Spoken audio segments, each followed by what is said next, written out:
Hi folks, and welcome to the Fimbulmate channel, and I'm on a little bimble towards the castle again.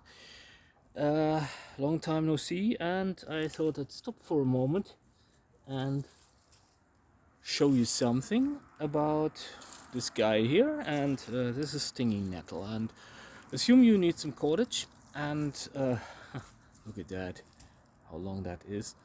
And you don't have any tools, and what you can do is get yourself random rock, and this is sandstone or something, and just lightly move over the hairs in order to remove um, the stinging hairs. I made another video about this, how to remove the hairs and with a Swiss Army knife, but you can see really lightly going over the stem with. You could also use a leaf, and but there were no bigger leaves. It is important that you don't apply too much pressure. You can do this pretty thoroughly, but just lightly move over the stalk. And you don't want I will show you at right at the end of the stalk what you don't want, since that's not going to be that important. Just lightly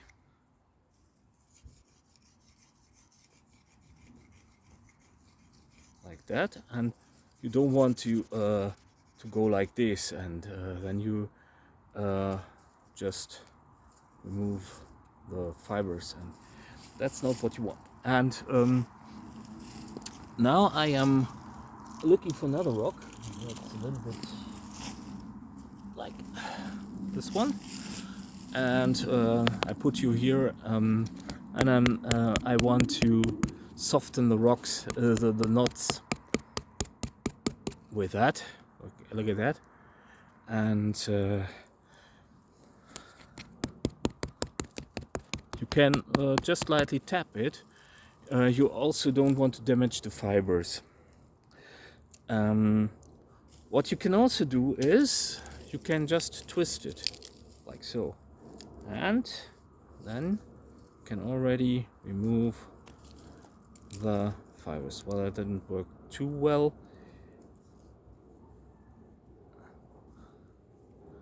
But you can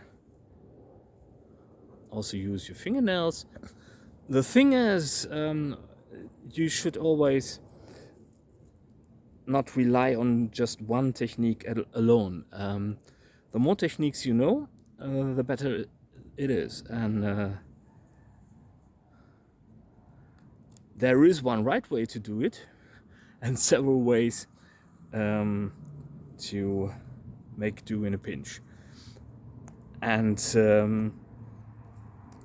the right way to do is you want to really whack the knots, but you can also, if you are really careful, you could also remove the fibers with your fingernails. Important that you remove all the hairs beforehand, or it is going to hurt. You can get accustomed to that. It's not impossible, but, and actually I hear it might even be beneficial if you have arthritis or rheumatic or something. It might even be beneficial, and like so. It's taking some time. You can just break rake it is another technique you can apply, and this might not look coherent, but that's how it is, because I am talking about making do, not making the perfect, not taking perfect path, but well, the fibers broke. Actually, the fibers are already a little bit past the date. This is due to the drought over here, and so they do no longer work as great as they used to. And but this is going to work all right. I am removing the wooden parts by hand, and there's still one.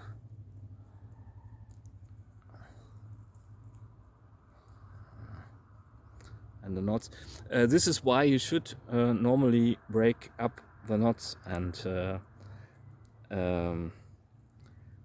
if you really work thoroughly and cleanly, you can get really fine fibers and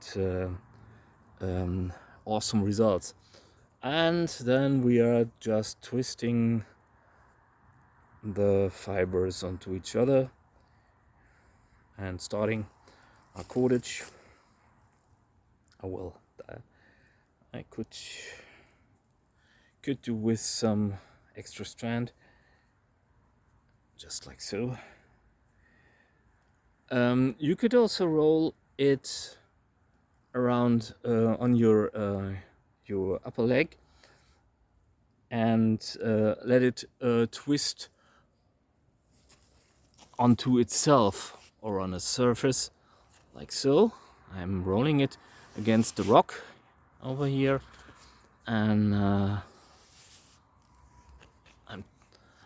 if you twist this like so, look what's happening. It's already twisting onto itself. I will maybe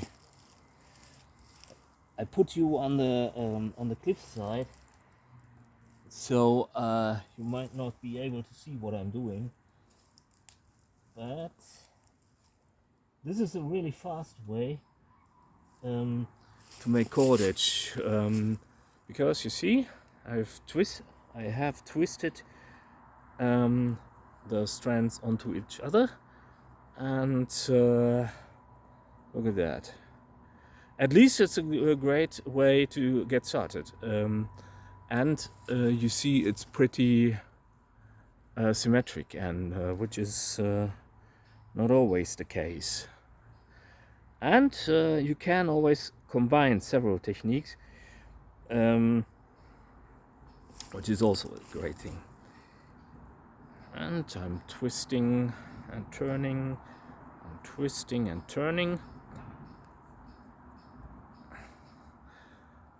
And the great thing is, if you rolled it, you already you don't have to twist that much by hand. It's just like oh well, that's a little bit too fine to my liking. So I will add, where did I put it now? Put on the longer strand.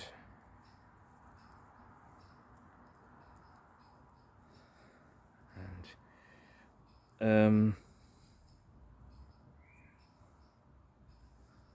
actually, this is pretty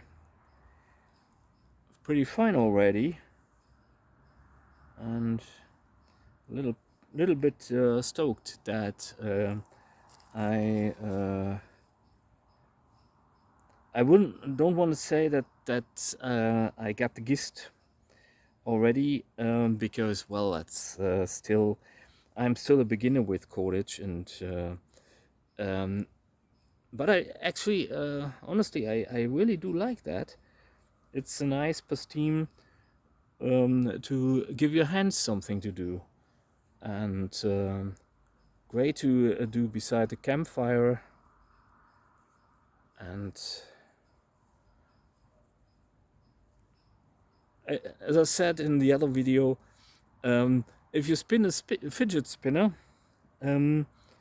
well, you spun a fidget spinner. If you twist some cordage, you get some cordage, and that's and just like that, I've already got this length. And where did I put the extra length of fiber? There was some.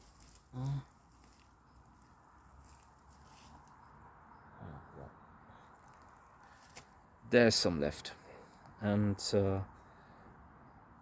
twisting that in, and just continuing twisting and turning. I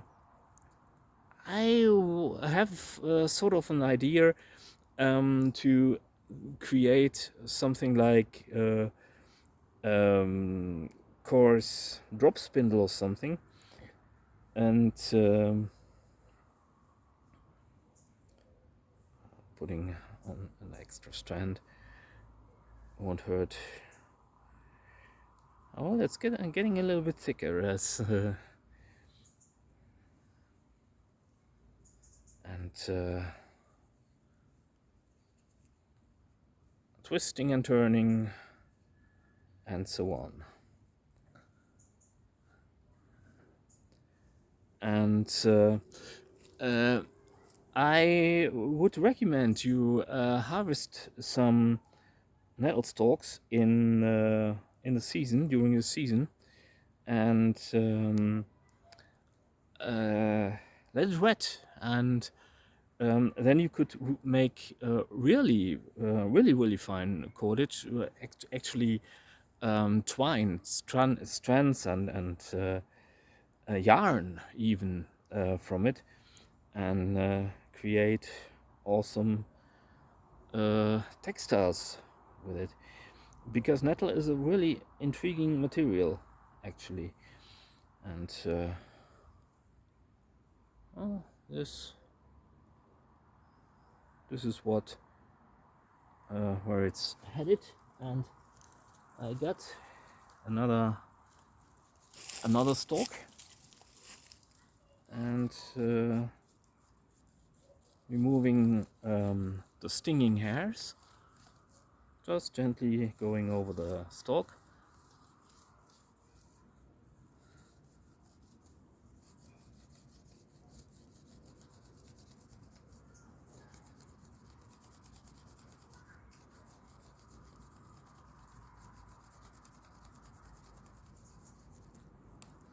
Like so.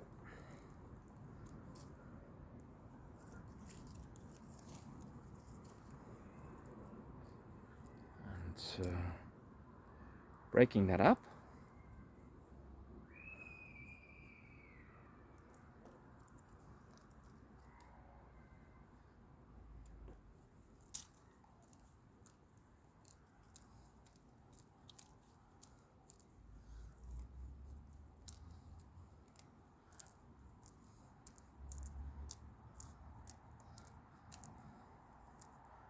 And look at my fingers. I got this lovely reddish hue, and actually I love that color. Maybe you could use it as a dye too, for dyeing textiles or something, or for dyeing bone or something. Now that's pretty old. It's already pretty rotten.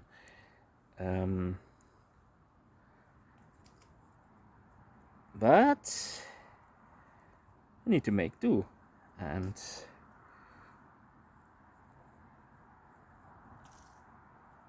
If you were left in the woods and would be really reliant on cordage, well, which honestly isn't going to happen, not in a survival situation. It's a nice Pastime, and but assume you were, well, you would have to make do, and you would have to make cordage from whatever was at hand. And I will also make a video about making cordage from grass and brambles, and there are a lot of materials that are that you can use for the purpose, and that's actually that's not necessarily a survival technique. But what I want to say is it is something that's really, it's good for you, because it pretty much enhances your resilience. And I think that might be even more important, and maybe one of the reasons we do the stuff we do, because it's a little bit of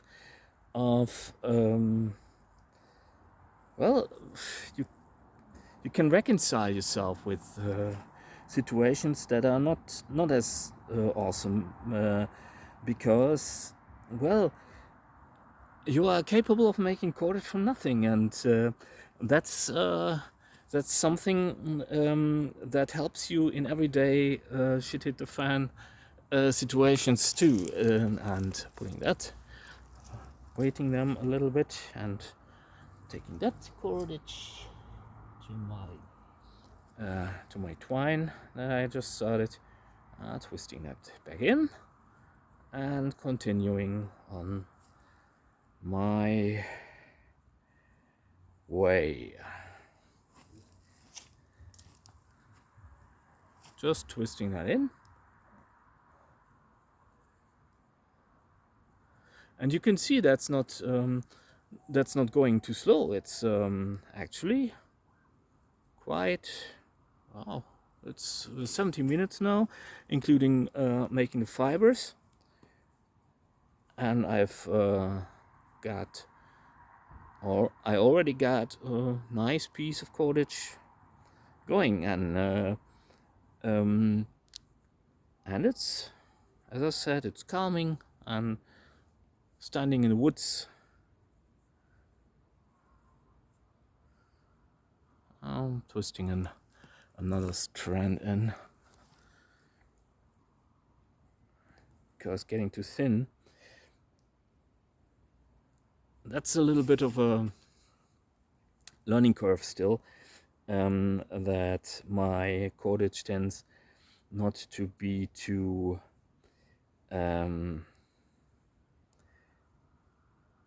well, it's not always the same thickness, and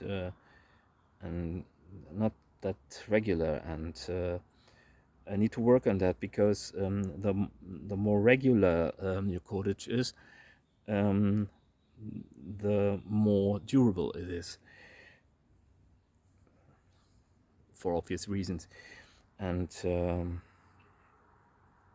so also you need to make sure that the strands are pretty even, the fibers are pretty even. I always have a little bit of the problem that they are too broad, and because I'm always in sort of a rush, and don't let that happen. That's not a good idea. Don't rush it. Never a good idea, especially in bushcraft. You need to be really, really, well, almost slow and deliberate with your movements, because, well, folks, we are working with axes and saws and knives and chisels and draw knives and wedges, and a lot of really, really dangerous tools, and well, also with substances that can be dangerous too, like plants that could be poisonous, and mushrooms that could be poisonous, and you need to take your time. And that is something that I really find valuable about bushcraft and whatever it is that we are doing, is that it's a nice lesson. It's a lesson to be less of in a hurry, because well, you can I don't want to exaggerate. It's not that grave, and it also always depends on you, and how far you let things go, and so that's not necessarily well, grave danger with Dave Granger. It's if you don't know the guy, look him up on YouTube. He's really hilarious and still floats my boat. And where did I put now?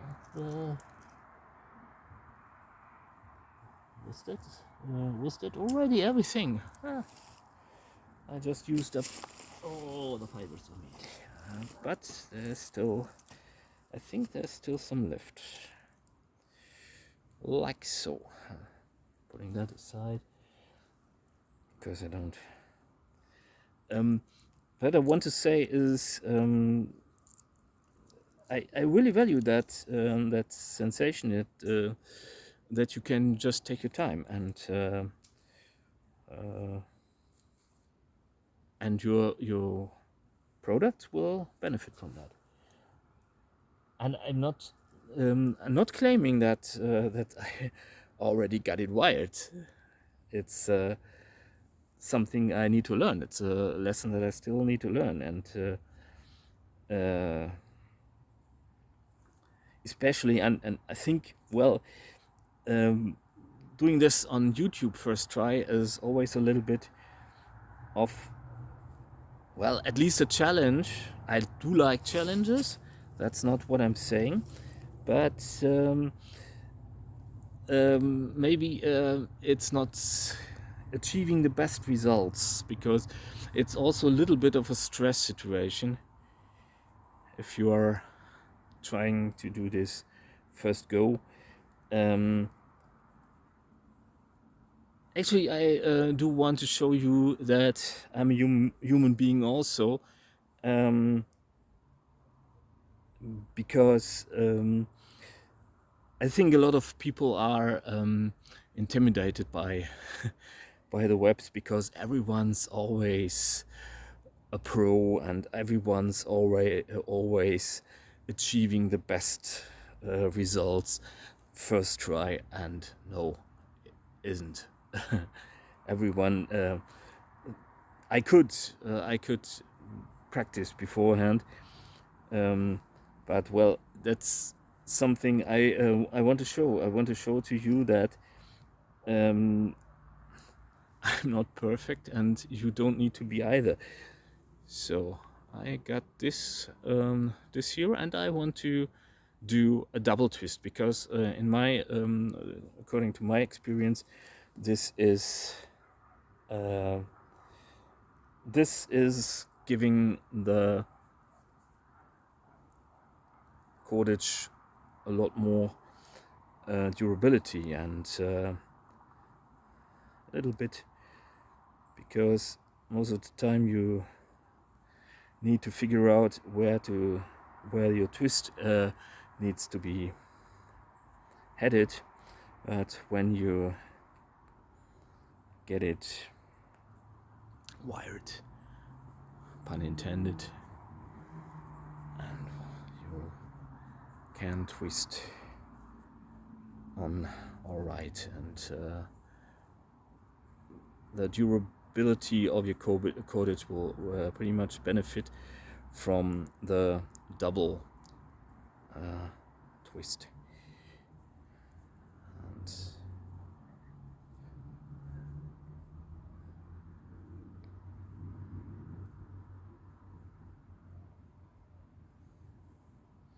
or maybe even the triple twist. And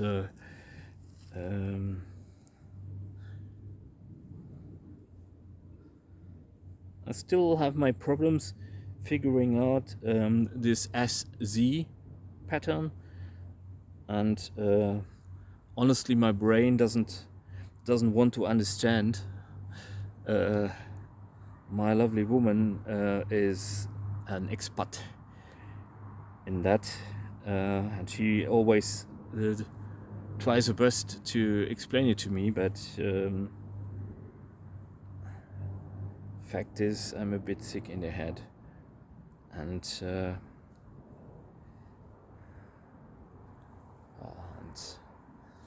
and you see that's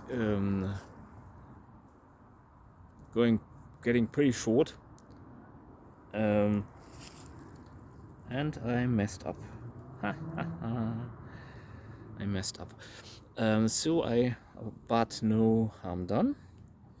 You can just, if it wants to untwist anyway. Thing is,